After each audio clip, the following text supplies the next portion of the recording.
3 tips kung paano ba natin makokontrol ang stress. Number 1, alamin ang dahilan kung bakit ka napunta sa ganitong sitwasyon. Dahil ba sa isang tao, sa mga bagay sa paligid, o sa sitwasyon na meron ka ngayon? Number 2, magtiwala ka sa sarili mo. Maniwala ka sa kakayanan mo. Humingi ka rin ng tulong sa taong alam mong subok mo nang mapapagkatiwalaan. Alamin mo rin yung limitasyon mo. Hindi naman lahat ng bagay kaya mong resolbahan ng mag-isa ka lang. Huwag na huwag mong sisisihin ang sarili mo at umasa ka lang na bukas magiging okay din ang lahat. Number 3, ilayo mo ang sarili mo sa sitwasyon.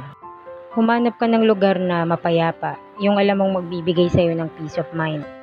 Pakinggan mo ang sarili mo. Ano ba ang gusto mo? Saan ka ba masaya?